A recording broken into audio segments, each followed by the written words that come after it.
Arkadaşlar sesim geliyor mu bu arada? Bir saniye. Arkadaşlar sesim geliyor mu? Ha geliyormuş, tamam. Kontrol ettim. Evet arkadaşlar, biz hoş geldiniz. Sabahla getiririz. Betli bazımıza katılacak. Öncelikle etkinlik başlar arkadaşlar. Size önce bir video izleteceğim. Ondan sonra değerlendirme yapacağımız şeylerle başlayacağım. Tahminimiz ilk bir yarım saat boyunca arkadaşlar tahmin olarak gelecek oyunlara değineceğiz. Ondan sonra yarım saat sonrasında da arkadaşlar etkinliğe geçeceğiz. Canlı etkinliği birlikte izleyeceğiz. Bilginiz olsun. İlk yarım saat boyunca bir kontrol edeceğiz. 22 dakikası kaldı bari yayının başlamasa. Yani başlasın zaman o yaşayacağım bari. Bilginiz olsun arkadaşlar. Şu an etkinlik kontrolü, etkinlikte muhtemelen etkinlikte muhtemelen tanıtılacak oyuna bir değinelim arkadaşlar. Öncelikle istersen bir ilk oyunumuz var. Onu biz izleyelim. Hadi hemen geliyorum. Biz hemen geliyorum hadi onlardan. Sözümü şimdi kapatıyorum hadi bari.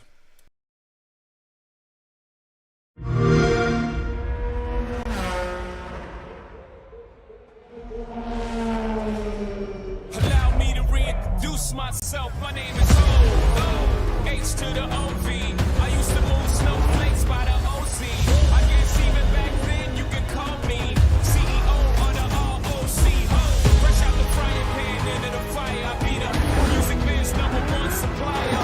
Flying in a piece of paper bearing my name. Got the hottest chick in the game wearing my chain. That's right. Not DOC, but similar to the letters. No one could do it better. You can blame Sean, but I ain't invent the game. I just rolled the dice trying to get some change.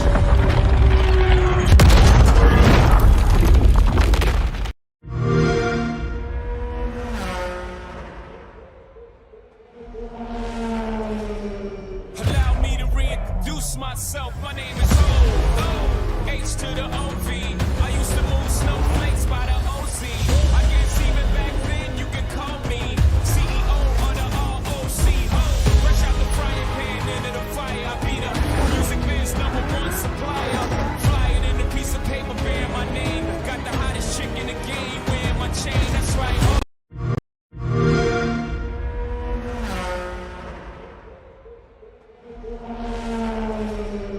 Allow me to reintroduce myself. My name is H to the OV. I used to move snowflakes by the OC. I guess even back then you can call me CEO of the ROC. Fresh out the frying pan into the fire. I be the music man's #1 supplier. Flying in a piece of paper bearing my name. Got the hottest chick in the game wearing my chain. That's right. Not DOC, but similar to the letters. No one can do it better. You can blame Sean, but I ain't invent the game. Arkadaşlar bir saniye önce bir tabaka yapmaya başlayacağım çünkü tabaklarım ya arkadaşlar çözemedim bir şekilde. Bu değil vardı, bunlar değil de bunlar bu sefer. Bir şey böyle. Arkadaşlar bir saniye önce bir tabaka yapmaya başlayacağım ardından gelelim bir saniye.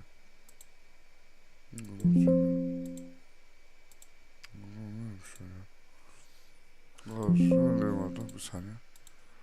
Arkadaşlar bunu niye tabaka yaptığımı anlayamadım. Şimdi şunu takmaya başlayalım bakalım. Evet, müdafede. Güzel değil miydi ya? Acaba müdafede dosyası şu görüntü bir dakika görüntü olabilir müdafede bir saniye arkadaşlar görüntü diyor güzel arkadaşlar bir tane ekranın modu almaya çalıştım ama arkadaş olmadı. Hadi şimdi şöyle.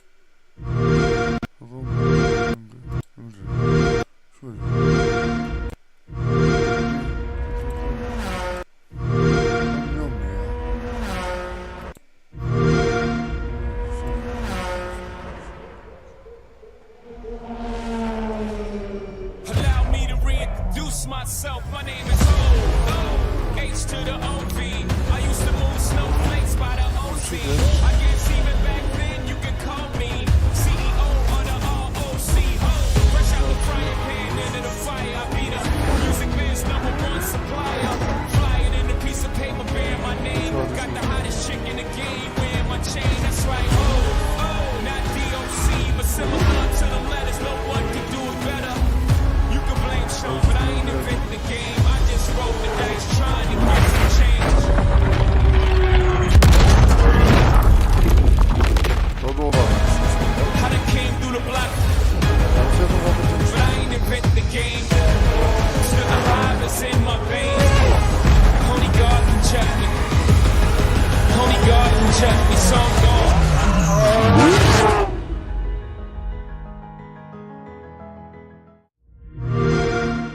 Play it day one with Game Pass.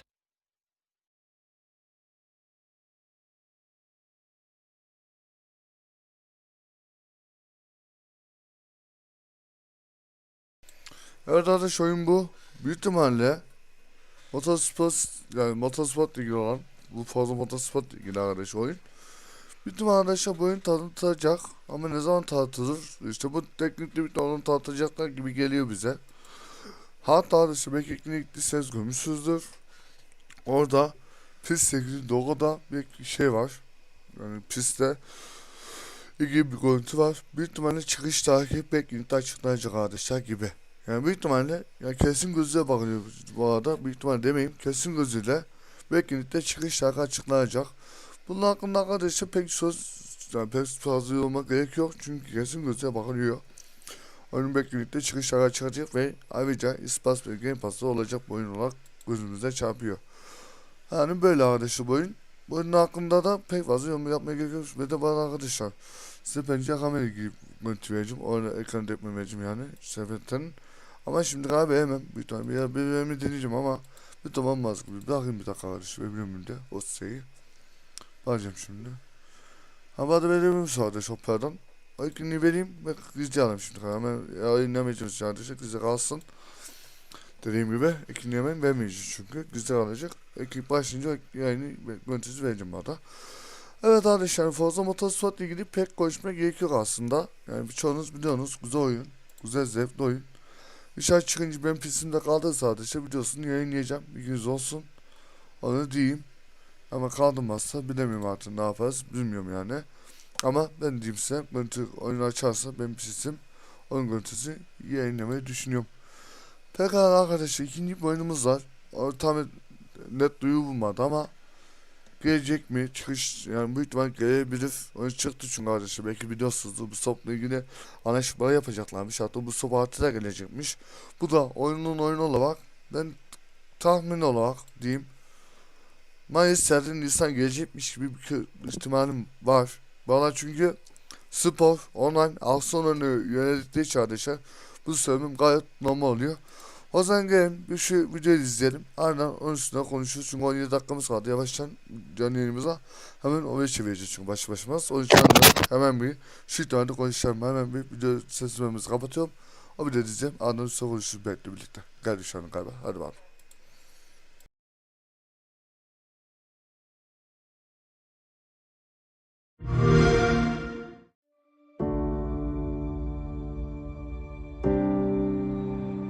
Which one's your favorite?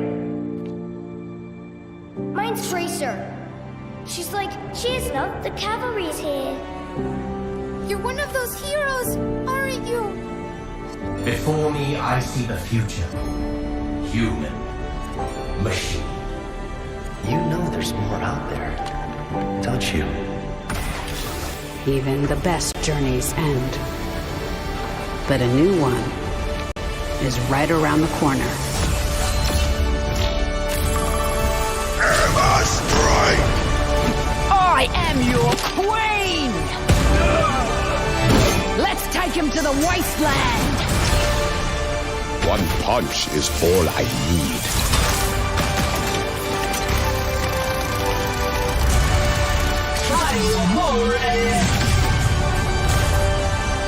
Nice work, team. Keep it moving. I cannot wait to push. Draw. Yippee-ki-yay! Boom, baby! Check me out. Do something!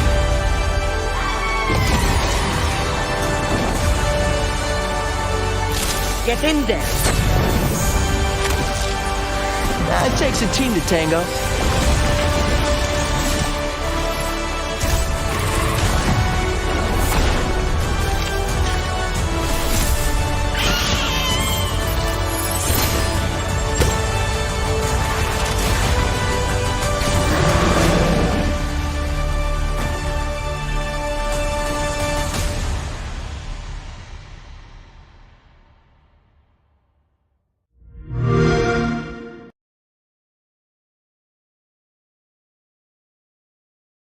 Bardakını açtım. Evet arkadaşlar geldim bana. Dediğim gibi baba var. Şiki. Bir ihtimalle bekledim bir tüyü aldık. Oynadı bu tanıtım. Zaten sen de benim bir dakika. Aynen ses. Belki de seni verdim. Aynen bana. Arkadaşlar bana tüyü aldık bekledim. Büyük ihtimalle oyun diyor ki bekletti tartılabilir diyor. Ama ben emin değilim çünkü etkinlikte.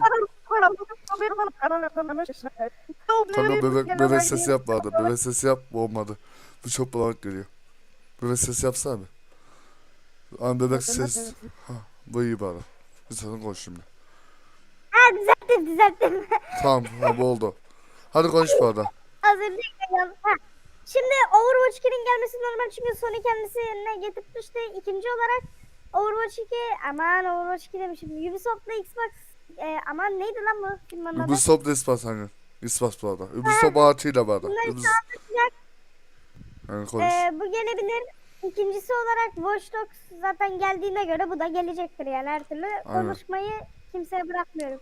Hani var arkadaşlar doğru söylüyor çünkü bu Ubisoft artıyla anlaşma varmış. Bu ekliğinde onu da duyurabilir. Bir de bir sürpriz yapıp acaba Sony PlayStation Plus'la ortaklık duyurabilir mi? Biliyorsunuz arkadaşlar Sony bunu istiyormuş ama Xbox bir türlü yanaşmıyormuş. Eğer doğruysa bu söylentiler bu ekliğinde onu da duyabiliriz. PS Plus ortaklık bir kararı duyabiliriz belki.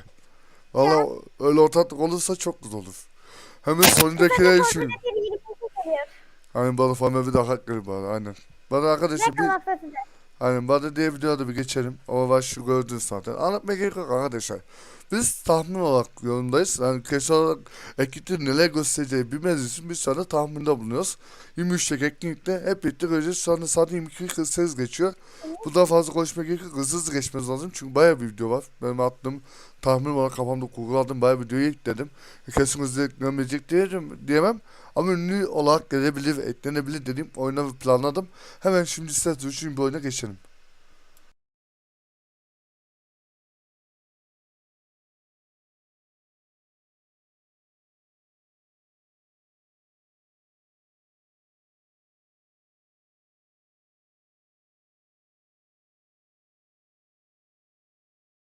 Of a terrible war that happened across the sky.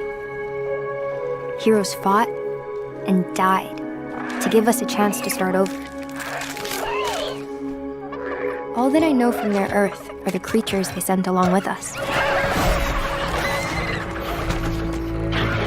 And here on Arat, every day is a fight to survive.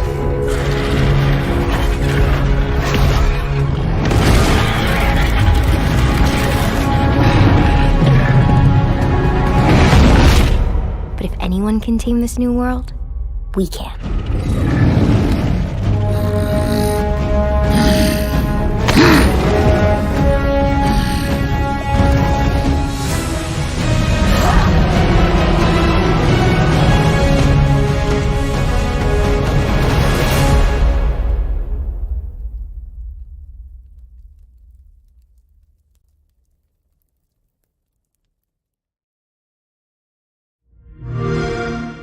Play it day one with Game Pass.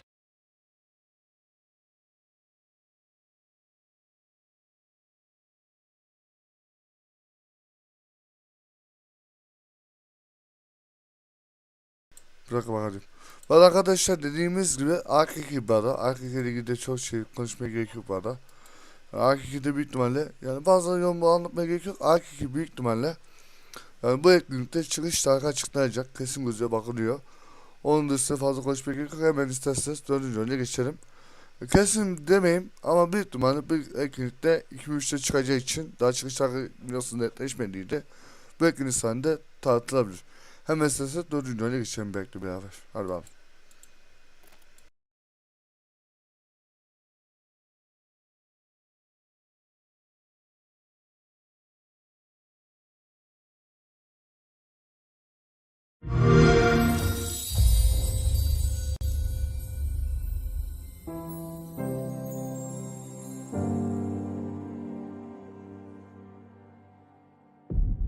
Legends hold great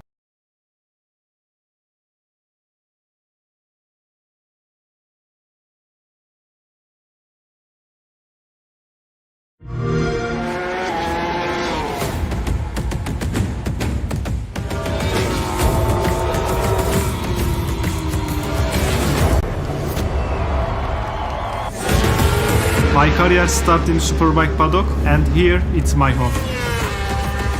Having 3 races at the weekend, you have to manage yourself physically, mentally, and also emotionally. It's so unpredictable as well because you never understand if you're going to lead from the front of the race or come from the rear. So that's what makes it really exciting and full of adrenaline.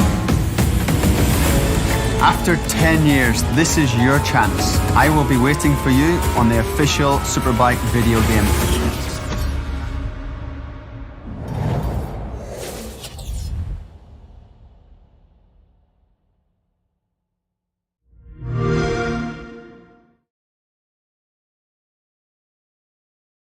Evet arkadaşlar, bu oyunun yani emin değilim. Bana bir arkadaşımızın bir ufak işi var. Bir iki dakika kaldı. Bana SBK22 arkadaşlar. SBK'yi biliyorsunuz zaten, motorsport oyunlarının en güzel oyunlarından biri. Biliyorsunuz zaten bu adam motorsporlarına da çok yön veren ispatımız var. Ve SBK22 de büyük ihtimalle çıkarsa bu etkinlikte duyurulabilir yani. Oyun çıktı zaten de. Game Pass'a gelebilirse bu oyunda duyurulacakmış gibi bizlerin var bende. Bakalım inşallah etkinlikte başlayınca bu oyunu da görürüz diyelim. O zaman diğer oyunumuza geçemem. Bu arada Dungeons demiştim. Oyunda da arkadaşım sayesinde onu kaldırdım gibi. Hemen diğer oyuna geçeyim, geliyorum.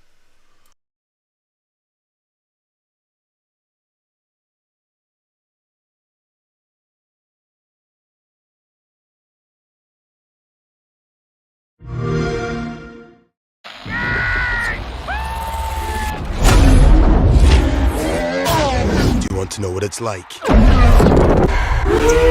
how it feels behind the wheel, on the most exclusive asphalt in the world.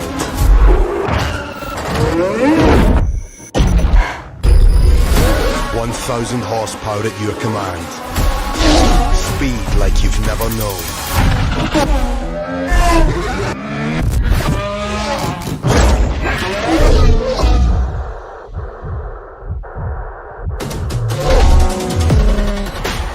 Millimeters between fame and failure, milliseconds between first and forgotten. Take your seat. Enter the new era. F1 22.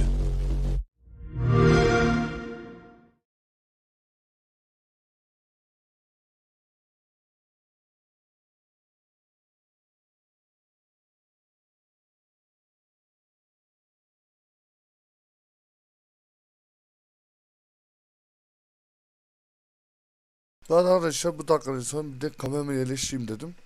Zaten fazla oyunumuz kalmadı ve gidip başlayınca neredeyse kamerayı bir ihtimalle kapatacağım. Çünkü ekmeğe odaklandığımız için 4 dakika sonra ekmeğe geçeceğiz. Bu arada ilk kısımda kaç dakika süre bilmiyorum ama onu ekmeğe geçeceğim zaman ben kameramı kapatacağım, bilginiz olsun. Ve Formula 22 hakkında konuşacağım şimdi arkadaşlar. En güzel oyunlardan biri, yani bana sorarsanız. Ve biliyorsunuz ki hep bir yerinden bayağı oyun gittiydi. Belki bileniniz vardır. En son Game Pass'ta 19 vardı arkadaşlar ve 19'u sildiler. Ama iyi eklemesin, biz F1 oyunu uzun süredir eklemiyor. Belki bununla birlikte arkadaşlar F22 bir de bir menajer 22 oyun eklenebilir. Tabii benim kurguladığım bir oyun. Gerçekten eklenir mi eklemez mi bilmiyorum ama bir yerde haber okudum arkadaşlar. F22 mutlaka gelecek gözüyle bakılıyor ve diyorlar ki Mayıs'ta ya da Şubat'ta oyun ekleyecekmiş. Bize öyle bir haber yaptılar arkadaşlar. Ben de onunla inanarak hep bir ekleyeceğini düşünüyorum arkadaşlar diyelim. Ve söz fazla uzatmıyorum. Bekletti inşallah çıkışlar açıklar Game Pass'a geliş tarihi diyelim. O zaman ben diğer oyunumuza, başka oyunumuza geçelim, hadi bana.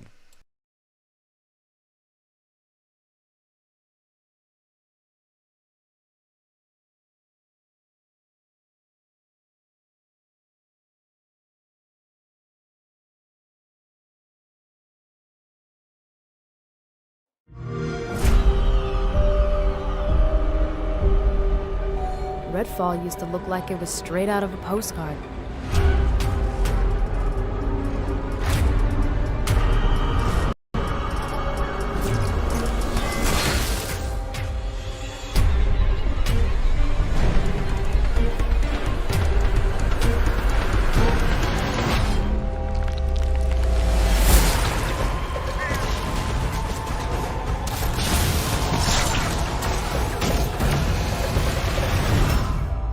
be stuck on an island full of vampires? I'm glad it's with y'all.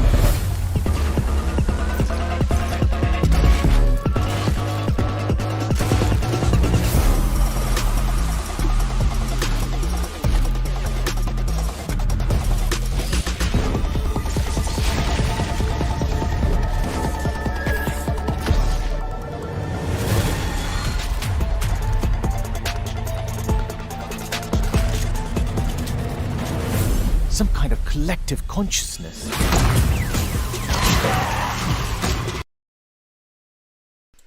Arkadaşlar bana 2 dakika ardından hızlı geçmeye çalışıyorum. Hep var bana anlatmaya gerek var mı bilmiyorum. Hep var zaten game etkinliği, yani bu developer direkt etkinliğinin kapak resminde olan bu oyun. Yani büyük ihtimalle çıkış tarihi açıklanacak ve de Game Pass'a gelme ihtimali var. Yani ilk çıktığı günde Game Pass'ı bitti olacak oyun arasında. İşler çıkınca da eklenir diyelim. Ve 2 dakika kaldı. İç arkadaşlar kısa geçelim. Hemen hızlı bir oynamamızı geçelim. Hemen hepsini bir izleyelim. Ondan sonra değerlendiririz hatta. Hadi bakalım.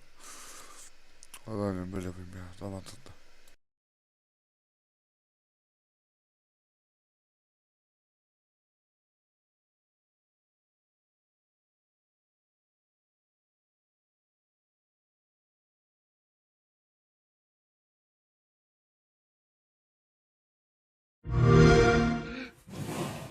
Ball.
You get your beauty sleep?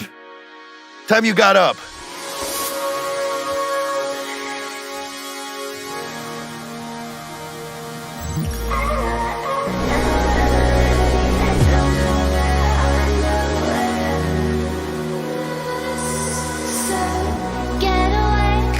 And then C ain't a city that lets you get by without buddies.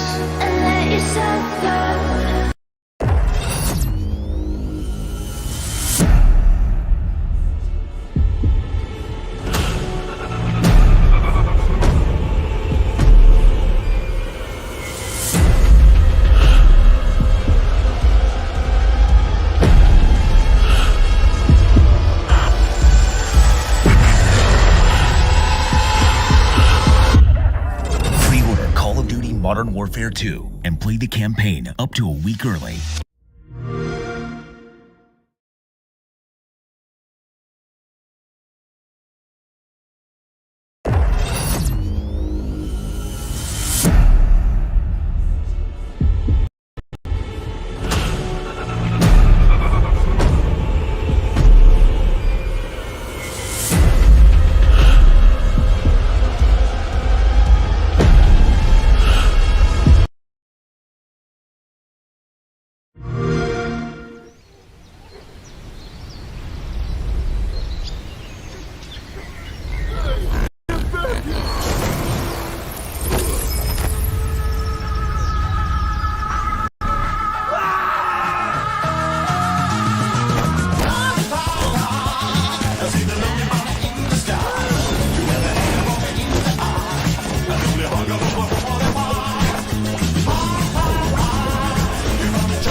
Race day has arrived and the time has come for these drivers to fight it out wheel to wheel. Yes! Oh, and that's a crash! Let's go!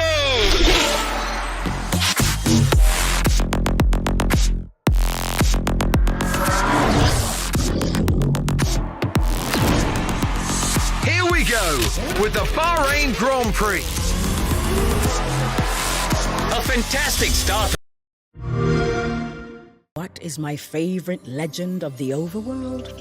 The one I like most tells of a peaceful land that did not know. Arkadaşlar bu etkinliğin başlaması söyle kaldı. Onun için hemen geçtik bari bekleyikimiz. Sesimizi etkinlikle kapatacağız oyundan dolayı. Şimdi kaç süre başlamış bu arada. Etkinlikle başlayan hemen etkinliğe geçeceğiz. Ondan sonra sizler bak etkinlikle ilgili konuşuruz ama arkadaşlar. Hemen buradan ayarlıyorum. Hemen buradan ayarlıyorum onu da. Bir saniye. Arkadaşlar bu arada dediğim gibi etkinlikle çok sayıda güzel oyunların çıkacağına inanıyoruz. Biz hemen etkinliğe geçeceğiz. Adres'e geleceğiz bari. Bir şey olmazsa ya da ekipte okum Türkçe bulmaya sonra bir saniye. Hadi siz seyredip ekranına yansıdığım bari. Biz de sesimizi kapatıp gerçi büyük ihtimal şey diyası olduğu için size masası sesi vereceğim. Hemen ekliği için bari ardından konuşacağız.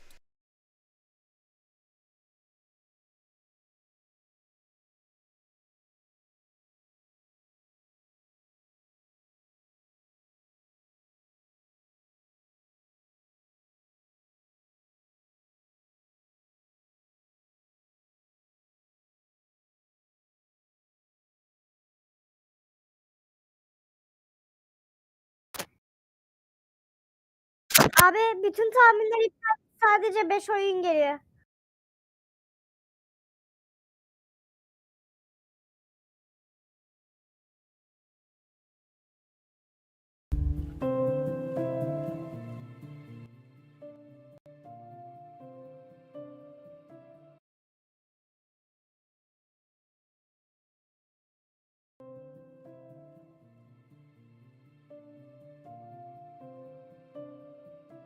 Arkadaşlar konuşurken biz susacağız bu arada. Onun için sıkıntı yok. Hemen ekmeği verdim ara.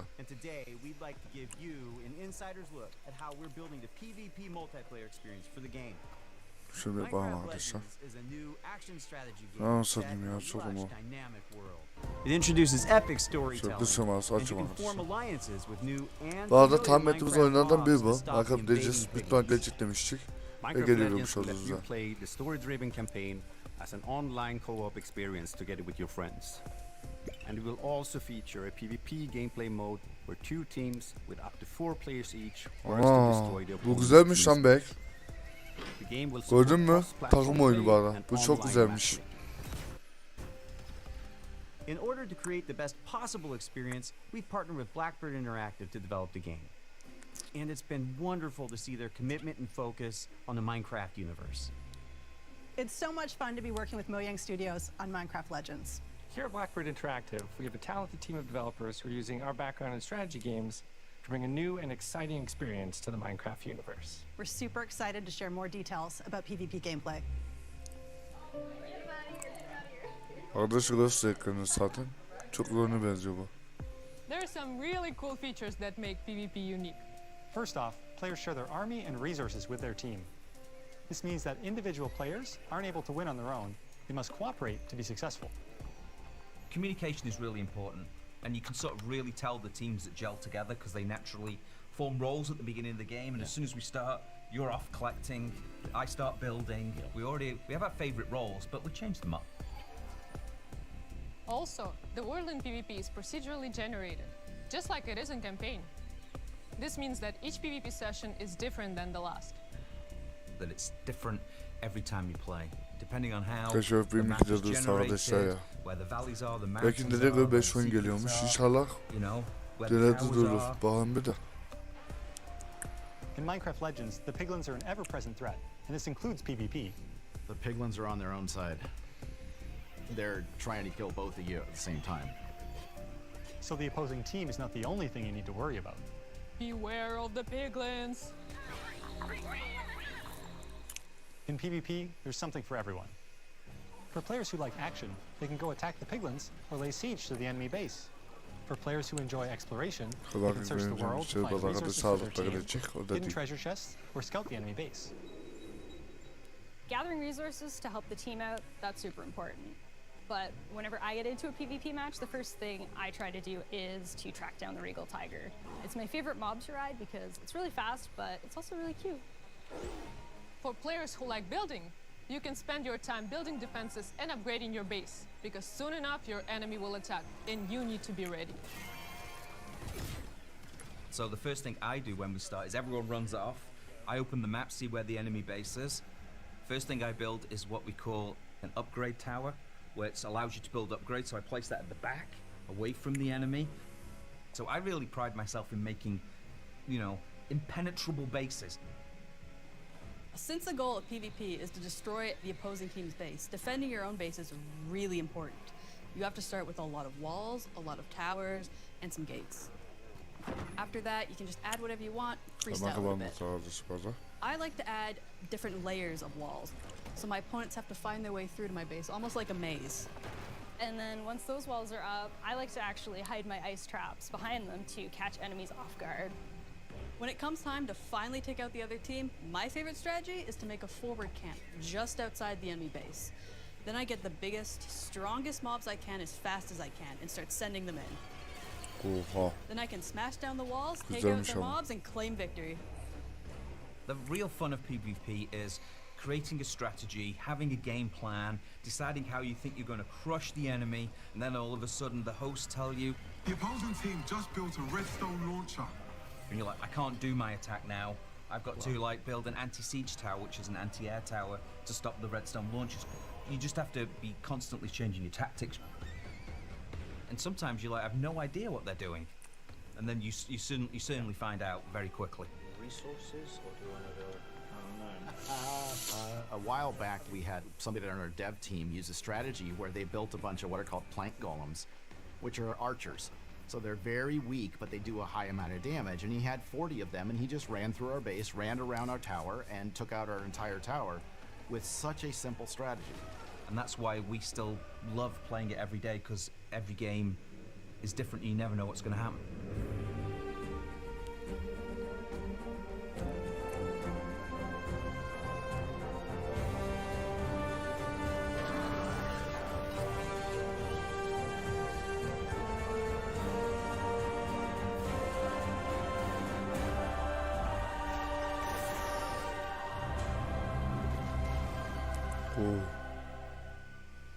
Kastamın geliyor anlaşılan arkadaşlar, markabileceğiz. İlk oyun bu. 18-2'ymiş. Yani 18 Nisan'da geliyormuş arkadaşlar. Güzel mi?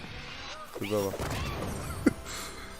Aslında 12'ymiş arkadaşlar. Bu duyuldu mesut oldu. Bak PC'de de geliyor. Görüyorsun zaten. Game Pass'a gelecek diyor. Şimdi hangisi geçiyor? Ha, fazla motosu mu geçti? Kadar 5 oyuncu mu? Ne kadar az ya arkadaşlar. Bu şöyle niye bu kadar az duyuldu, onu anlayamadım. Umarım sonunda arkadaşlar. I'm Chris Sasaki, and welcome to Turn 10 Studios. The team is hard at work bringing you the next generation of Forza Motorsport, built from the ground up to take advantage of the Xbox Series consoles. This is the most technically advanced racing game ever made. Today, I'm joined by some of our amazing team members to show you how we are making it look real, sound real, and feel real.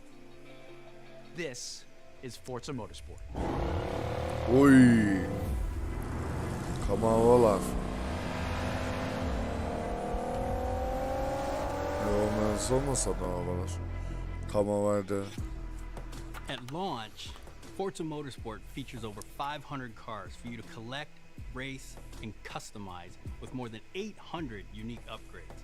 This includes over 100 new to motorsport cars and the most modern race cars we've ever featured on our roster. Racing is violent. It's a battle on the racetrack. The advancements in our physics model are greater than Forza Motorsport 5, 6, and 7 combined. This makes our driving experience more fun and rewarding in the way the car accelerates, corners, and brakes. Our materials and shaders are built from the ground up at higher resolutions and optimized for a cutting-edge ray tracing experience. are paints Efsane for oyunlar source geliyor using a arkadaşlar. spectrophotometer Hazırdır. to capture multiple data points of light behavior on a surface. This yields a paint model that has a much more realistic light response across color, metal flake, and gloss. Damage and dirt buildup is unique to each car. It's now contextually aware and more localized. We simulate paint thickness, chipping, and directionality. Dirt accumulation is more realistic, gathering more in the low pressure areas like recesses and alcoves. These innovations tell the story of the work you put into a race and reflects the marks and battle scars of motorsport. This is our best sounding Forza Motorsport ever, and the first to be mixed natively for immersive audio formats like Windows Sonic and Dolby Atmos. To create an immersive soundscape, each audio system has been rebuilt from the ground up to deliver a new level of sonic depth and authenticity for our players. Modifying car parts like your exhaust and turbo change the car sounds in Forza Motorsport, just like it would in the real world. Every car now has a variety of sound possibilities based on the parts you've installed. Hardware-accelerated convolution reverb accurately reproduces how sounds in Forza interact within an acoustic space, dynamically adapting to its surroundings and creating a realistic and detailed soundscape.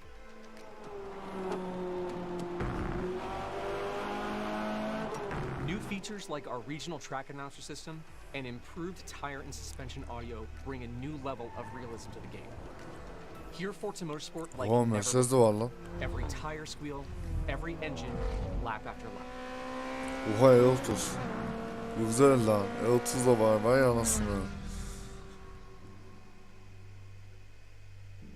Forza Motorsport launches with 20 environments, built from the ground up for this generation. You'll get to race on iconic fan favorites, as well as 5 all-new to motorsport locations, including our first in South Africa, Kyalami. We capture our environments to an incredible level of detail. When we reference a track, our team comes back with over 3 terabytes of highly detailed photogrammetry and laser scan data. Through the power of the Xbox Series consoles, we're able to use this data to draw up to 10 times more detail than previous generations. You'll see lush trees, dense grass and overgrowth vegetation, animated track life, physically based lighting and volumetric fog effects, and a fully procedural cloud system. Formula 1 de var mı all bunun organic. içinde ya? Tracks look alive, Olabilir bu arada. sound alive, and feel alive with cutting-edge visuals and crowds consisting of tens of thousands of fully animated 3D spectators, so you're always immersed in the pure spectacle of racing. For the first time in Forza Motorsport, fully dynamic time of day with weather ensures a constantly evolving racing experience where no 2 laps ever look the same. Meanwhile, dynamic track temperatures, wet driving surfaces, and rubbering in ensure that no 2 laps ever play the same. I love the detail our talented team of artists have built into Kyalami.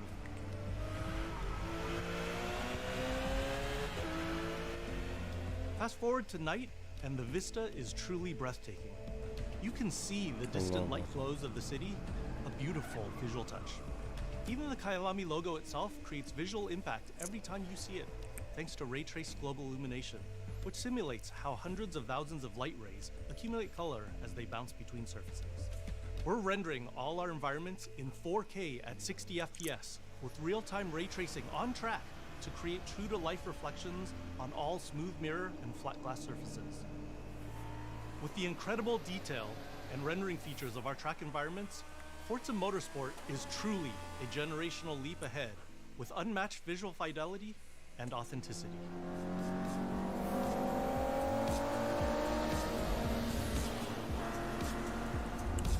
Forza Motorsport is back, and it's our most comprehensive game ever, with over 500 cars and 20 environments, with more new race cars than ever before. You can experience all of this in our incredible new online racing mode and in our all-new car-building-focused single-player career. Şey diyeceğim, bana Formula E varsa Formula 1 de var. Ben sağ diyeyim, benim sesim de geliyor bana. Büyük ihtimalle Formula 1'de var. Formula'nın arabalar var çünkü onu gördüm. Görmüş onu, bak bu Formula'daki arabalar. Büyük ihtimalle Formula 1'de var bu arada. Bunun içinde Formula 1 olabilir. Bilgin olsun. Ne zamanmış? Hala çıkış şarkı açıklanmadı, ne alaka? Bu çıkış şarkıyı niye açıklamadılar? Komik 23 yani. O ne lan? Evet abi araba.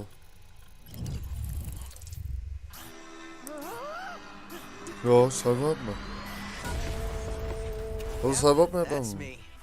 And you're probably wondering how I ended up here. Well, it's pretty standard. Check this out. Music player in my chest. It's powering up my new robot arm. Oh. It's making everything sync up with the beat. Let's rock. This is awesome. Lan koymuş lan. Oha. That's the defect. What in the hell am I looking at? The name's Chai, not defect. Is this the guy? We'll take down this company. One boss at a time. Just so you know, Oha. you're insane. Oy parkur falan yapıyor. Onu bir yapın daha arkadaşlar.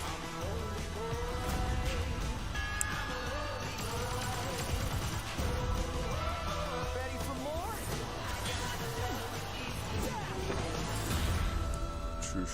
Hefi vas. Rockstar. Future rockstar. I'm Shinji Mikami, studio head at Tang Gameworks. Thank you for all your support over the years. And I'm John Johannes, director on Hi-Fi Rush. Uy çok güzel yapım geliyor arkadaşlar, hazır durun. Öyle çok güzel yapım geliyor bir de. Oyunu gördün mü bu arada? Çok güzel. Parkur falan var. Ben tam istediğim oyunlar bunlar. Anime. Bank oyun bu arada. So everyone thinks of us as putting out horror games like The Evil Acaba Within or korku spooky oyunları veya games like Ghostwire yok. Tokyo. But this is clearly something totally different. And if this game hasn't already leaked, fingers crossed, we hope it's a pleasant surprise. Nasıl oynar kanka? Bu korku oyunu muymuş? Şu korku oyuna benzemiyor ama bu. 新しいものができて未だにワクワクしてる。お、でもチームもみんなそう思ってますよ。So we've been waiting for this for a long time. So let's jump in and explain exactly what Hi-Fi Rush is. Hafi Vas. Güzelmiş oyun ismi bu arada.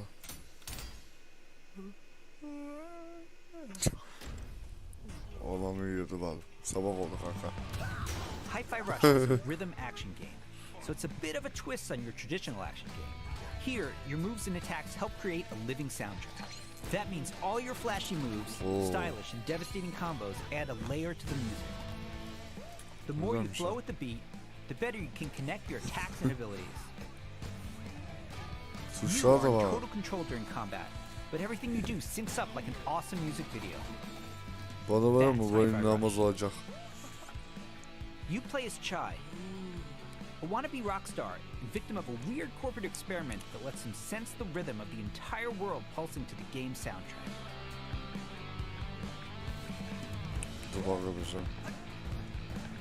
As you can see, the beat moves the world around you and is the key to combat. You looking for me? Your attacks will automatically sync to land on the beat, making Hi-Fi Rush a super easy game to start playing. However, attacking on the beat leads to combos that end with a musical countdown we call a beat hit. Think a big cymbal crash at the end of a drum solo, like this. Landing beat hits unleash a combo finish that adds unique musical flair and high damage attacks. And the crowd goes wild. Chai, chai, chai.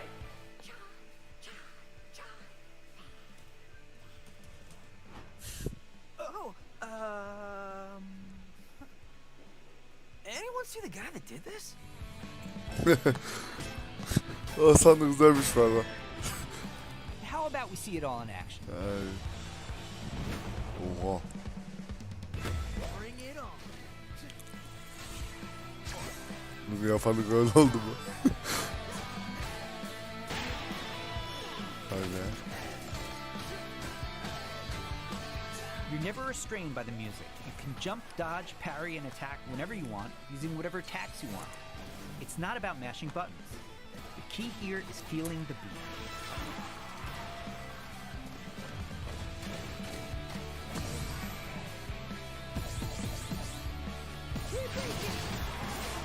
Oh. Your progress isn't blocked by missing the beat, but you get rewarded musically and mechanically for staying in rhythm.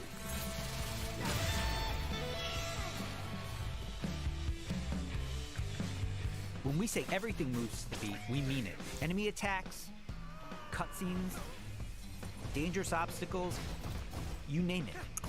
It all syncs to the music, creating an ongoing jam session of a game. To help out is 808, your robot cat companion who literally hovers over your shoulder and helps you find that rhythm. But we also have visual guides to help you even more. We want you to be able to enjoy Hi-Fi Rush, whether you're Rhythm Pro or not.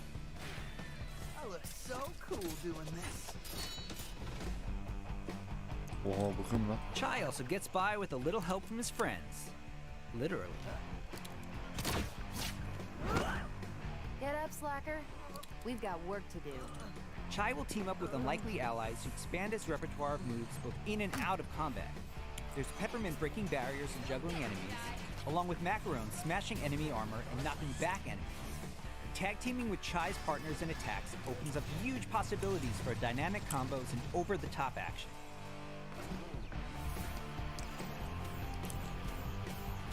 Bu ne çok iyi ya. That's not bad. Oha. The extra help is handy, because when you're not fighting, you're going to be running around and wreaking havoc all over Vandelay's corporate headquarters, where everything is trying to take you down. You and your partners have a singular goal in mind. Da kesmelermiş şu düşmeni yerde. Taking down the bosses of Vandelay Technologies. Besides wanting to erase Chai for being a defect, it seems they've got something a little bit more sinister on their corporate agenda. You'll fight through each department to take them all on, each level with their own musical spin on the rock genre. And then we have a showdown. So let's get ready to crumble. Boss battles are climactic set pieces, varying from straight-up fights and musical minigames to chase sequences. Custom choreographed to licensed music from amazing artists. Düştü. Hi-Fi Rush is like nothing we've made at Tango before. And we think it's like nothing you've ever played before either. It's a high-energy, feel-good rhythm action experience that's amazingly satisfying to play. Ne oldu? Bilmiyorum. Ne oldu? Bilmiyorum. Kim ne dedi? Bethesda'da. Bu oyun inanılmaz güzel ha. Pretty rockstar move, Chai. Var biraz. Bu oyunu ben oynam. Gelirse. Ben Güzel bir oyun. Hi-Fi Rush'de お客さんから怖い Çok güzel bu arada. Çok eğlenceli bu. もう死んじゃう。 Bakış değil ki. まあ他にもびっくりさせることあると思うんだけど、例えば猫とか撫でれたりするの。いや、それは当たり前でしょうね。 Aa kedi seviyormuşuz いや ha. でももう一つのサプライズはありますよ。まあ Nasıl biz これは kalacak? ジョンのゲームだからジョンからどうぞ。 So, not only were we super psyched for you to play this, we're happy to tell you that you can play Hi-Fi Rush tonight. Not a demo, the full game. Seriously. Allah Allah. Xbox and PC a few hours after the Kanka. show. And yes, it'll be on Game Pass as well. Oyun hemen geliyor. Duydun mu bunu? Bu oyun hemen geliyor. Kaç saat sonra de ben bunu indirdim bu arada. İnanılmaz oyun geliyor bu arada. Arkadaşlar ben bunu indirdim. Yani size belki videoyu çekeriz. Güzelmiş bu oyun bu arada. Ben bunun videosunu gelmesi ister misiniz bu arada? Yazın yorumlar bu arada. Bütün bu arada diye heyecanla kafayı yedik.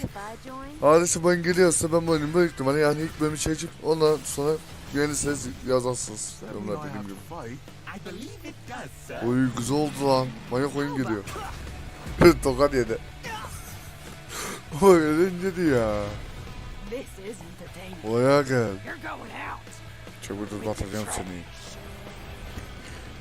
Ne yazacaksın acaba? Ha bu. İşte bu. Oha. 25 bugün. O zaman gece yazsın birazdan yayınlayacaklar. 25 bugün kanka. Aa ne işte? Vefa bu arada. Kesin vefa bu. Vefa değil mi? Vefa mı bu?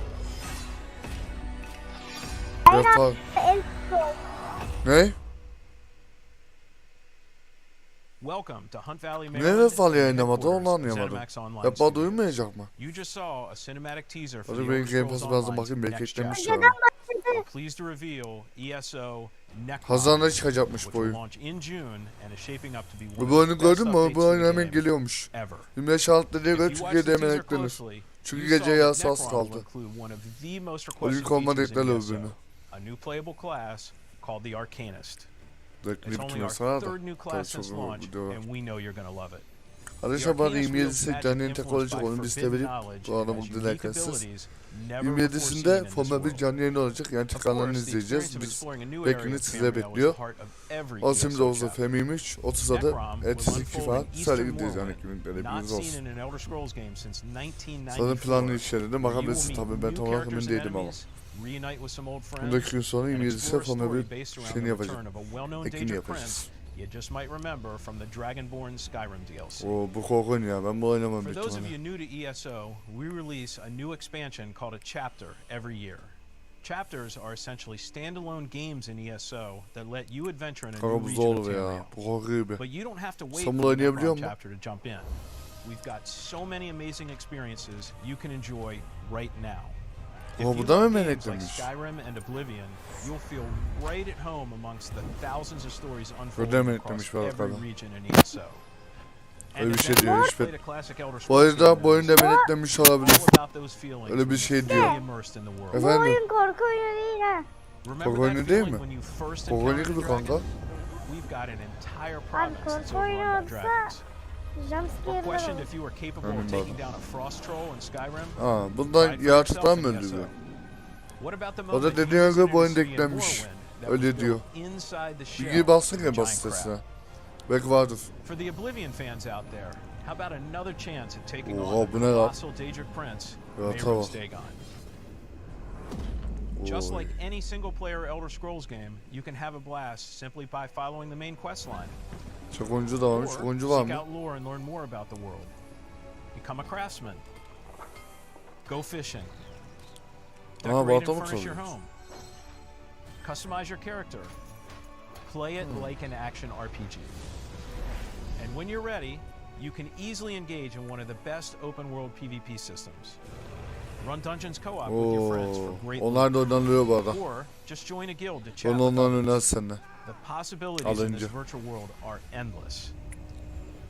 Bu arada Players will sınırsız Game Pass immediately alıyorum. feel right at Ya home. kısırsız because mı our alıyor? community is one of the most Bu oyunu gördün mü? Bu oyun bana hemen most geliyormuş bu. welcoming Daha on hemen the gel dediği oyunu. Alime We dediğin oyun bu invite arada. everyone who has Oyun not hemen yet çıktı experienced bugün ESO ekleyecek. to give it a try and create Onu da your öyle own dedi. stories Hemen in ekliyoruz our dedi. shared world. Alime oyunu onu. There's no required subscription, Benim yaş thousands of Ocak hours diye of geçti. content to dig into. Hello? Bu oyunu da ben oynarım bu Or with arada. friends. Bu arada bu oyunu sen oynarsak iyi olur. Nearly every Bu oyunu sen corner of oynayıp bu Tamriel. arada. Abi No level bilmiyorum da ben seni şimdi bir It's yere alacağım magical being bekle. able to Tamam travel bekle. almost Bekliyorum anywhere hadi. you Sen sesi please kapat da from the koş. moment you enter the Sıkıntı world. olmaz. ESO is Video yayını available onun on için PC and dedim. Mac in addition to previous and current gen consoles, including a Hişam benim kaldığı purpose-built bunu next var. gen version for the Kardeş bu Xbox kaldıysa Series belki X burada and oynarız S bekle beraber. with high fidelity graphics Yanlış and yere enhanced aldım da performance neyse. modes. An added Game bonus for Pass mı aldın? Xbox players, it's on Game Pass. Abi Discord'la Game Pass And evet. starting today, He. for a limited time, Hadi PC al yanlış all alma past konsol mu? chapters atsam ne available to olur lan? explore for Ne? any player. So Chat'e Türk everyone bayrağı can test atayım drive mı? all of our Şirketsiz adventures and bayrağı ne bu arada? partake on Skyrim, Morrowind, Hayır, chat'e Oblivion, Türk and bayrağı. At. Onu atabiliyorsan at.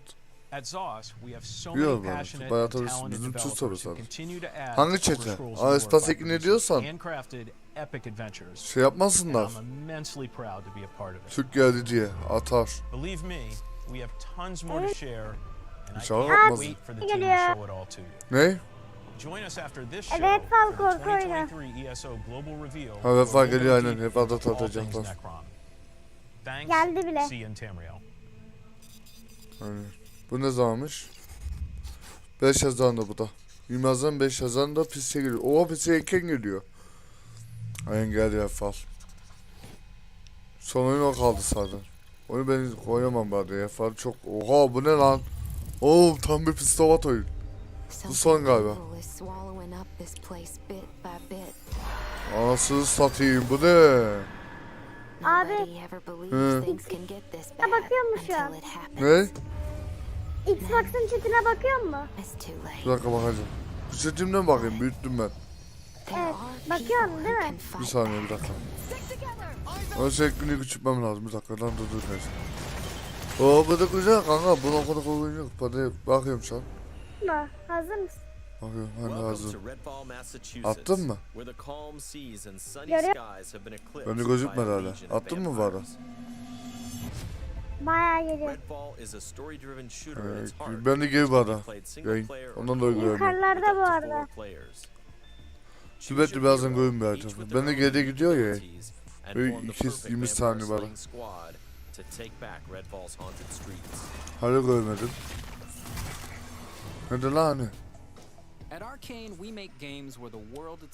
Hani gözükmesin? Tarafından geçici bir süre için yorum yapmanız yasaklandı. Engelledi değil mi tutmayı attın diye. Bak. Nerede? Bak bak. Hazır mısın? Ekranıma bak, ekranıma. Bir dakika bakayım, yani gösterebiliyoruz bana.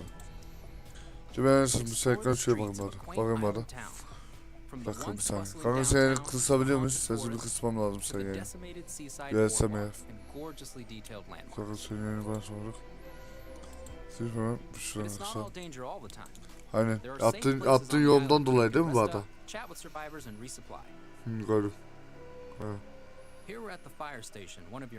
Ne yazdın ki?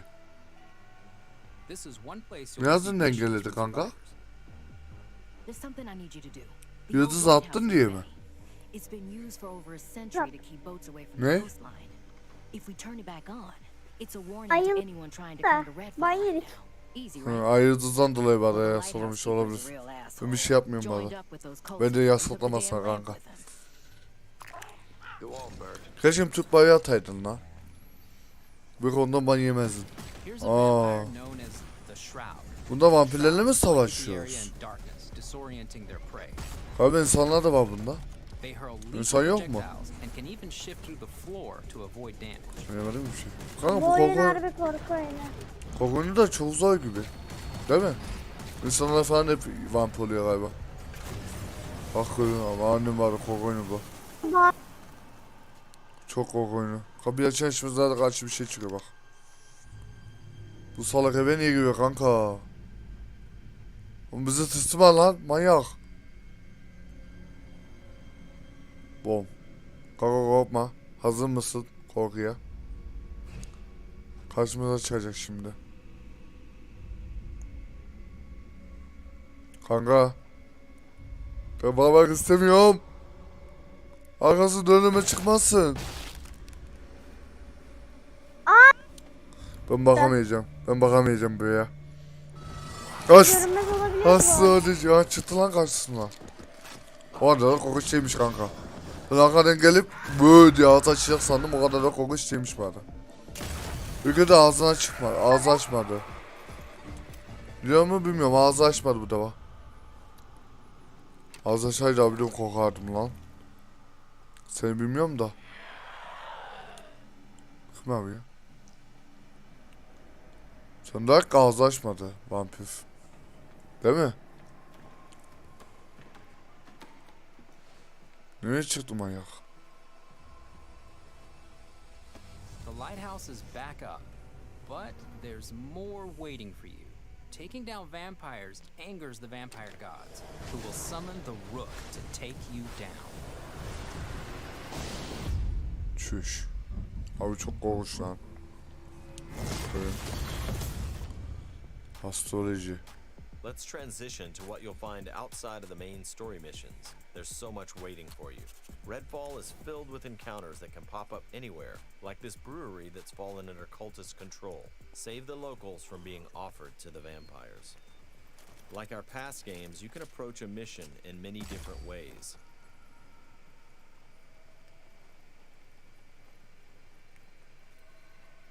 Always be ready to improvise.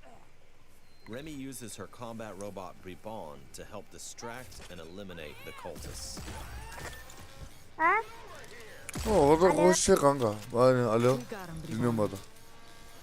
Karakterimiz kadın. Bunda. Redfall'da mı? Kanka. Bu oyunda mı bu arada? Benim gösterilen oyunda. Onda ses güzelmiş. Bu ne öyle geldi manyak ya. Haberin olsun. O da arkasına dönünce deprem çıkmasın dediğim oyun. Ağız açıp geliyor o korkunç olur kanka. Ağız açmayıp gelmezse sıkıntı yok bu arada. Arkasına bir ağız açarsa kanka o korkunç olur bu arada. Abi de onda tırsam ben lan. Aslında o aşağıda bir şey geçti. O neydi lan? Ağzını satayım. Altından geçti. Ödüm patladı. Olabilir bu korku oyunu kanka da. Oyna. Abi git Ferdi kebap salonunda 5 kez oyna daha iyi ya. Anlatta bir silah var kanka. Silah olmasa o kadar korku çok korkunç olur bu. Silah olması iyi biliyor musun bir yandan? Deprem ölüyorsun korkunç. Ne? Daha bitmedi lan Efal. Bu Efal ne kadar uzun tuttu onu anlayamadım. Girip bitti mi bu arada? Sen bakabiliyorsun. Ben geriden geliyorum ya. Aa arkadaşımız varmış kanka.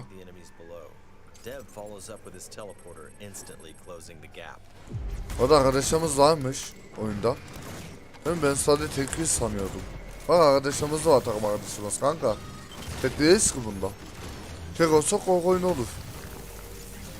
Korku oyunu ama o kadar korku oyunu değil bence bu. Takım arkadaşımız da var sonuçta.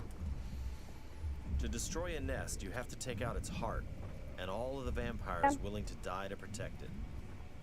Horrible way to die. Ağzı satayım. Ölüyorlar. Hayır fena. O kadar da fena değil bence bu oyun ya. Oynanabilir. Ama tırsmamak için bence... Aslında İcik FM çıkıyordu. Ne? Az kalsın bu oyun değil de İcik FM diyordu. Yani. Ama oynanabilir kanka bu ya. O kadar korku değil. Ama onda yarın Game Pass alıyorum ona göre. Tamam. Yarın şu oyunu indir. Dalim göster oyun etkinlikteki. Animeyi. Onu bir deneyik. Ben onu merak ettim aslında. Onlar oynanıyor mu bu arada? Demedi ama belki oynanıyordur. Ve deneyim biraz indirip. Eklilik biter bitmez.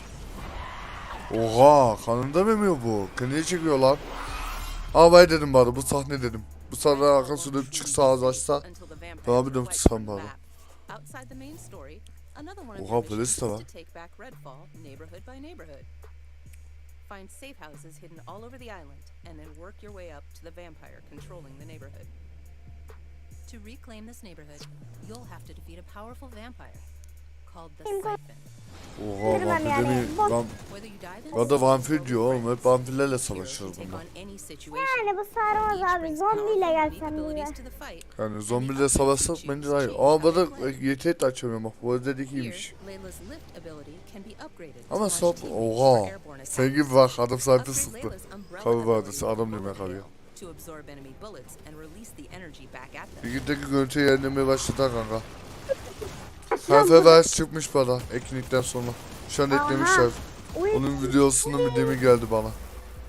Herşeyi eklemişler bana Game Pass'a şu an. Rüyasına giyip gerçek eklemiş mi? Herşeyi anime dediğin oyunu bana. Game Pass'a baksana senin de var mı? Çünkü bir mesaj geldi bana onunla ilgili de. Merak ettim. Aminet dedem mi var? Daha ekleyip bitmedik kanka. Ne var dediler lan? Şubat'ın 21'inde aksiyon oyunu geliyor. Hangisi?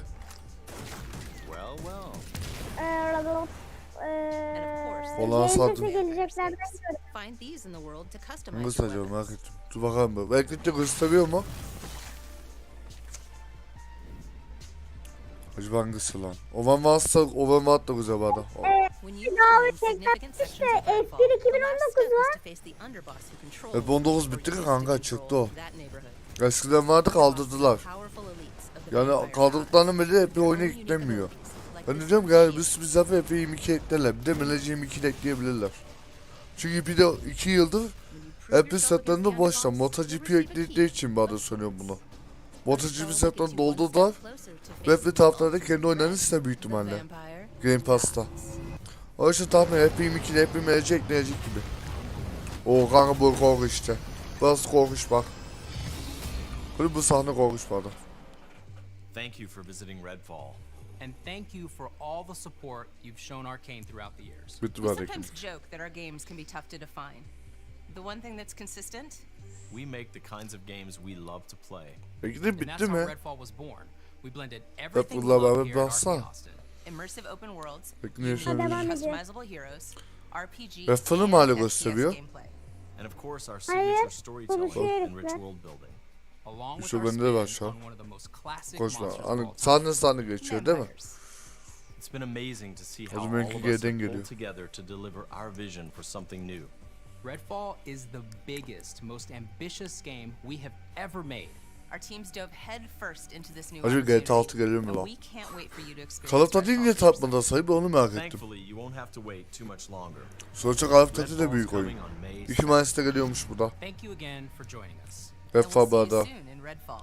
Bitti şu an hikaye. Redfall 2 Mayıs'ta geliyor. O oyunu dediğimiz. Bakalım ekli bitecek.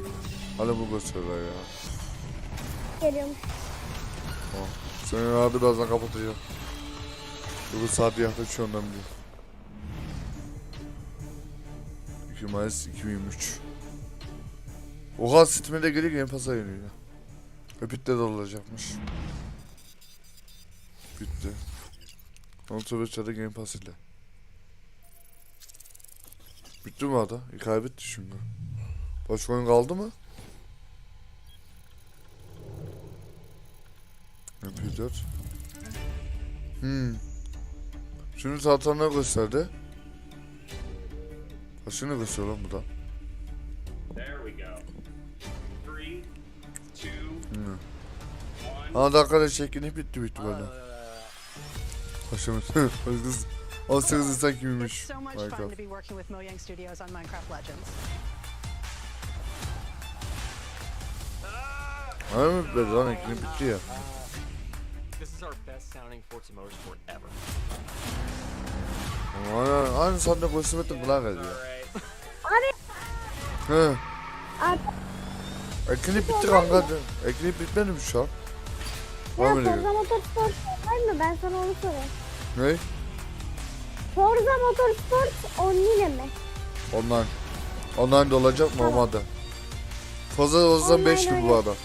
Fazla 5 gibi. Redfall 2 Mayıs. Bir saate mi değil böyle. Bu oyun geldi bu arada. Bir de yesi. Alright, let's do this. Tipe bak.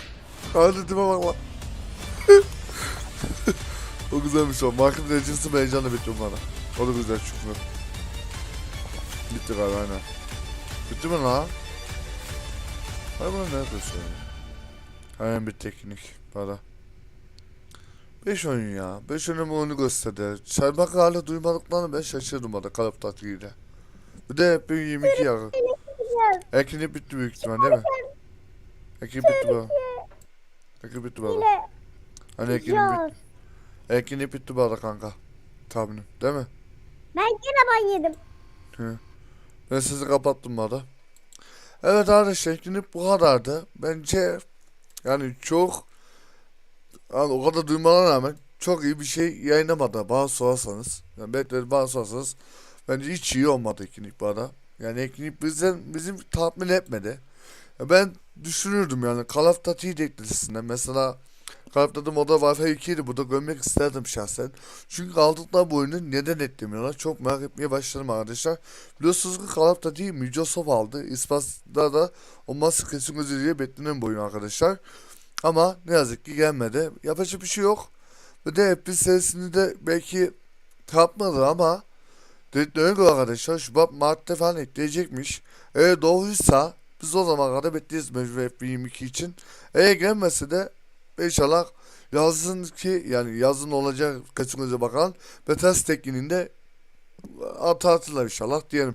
Evet arkadaşlar, yayın bugünlük bu kadar. Yani 27'sine istediğim Formula 1 canlı yayın olacak. Yani Formula 1 efsane yarışta izleyeceğiz birlikte. O ekini de sizlerle birlikte beklerim. İnşallah gelirsiniz. Bunu tekrar izleyen için de şimdiden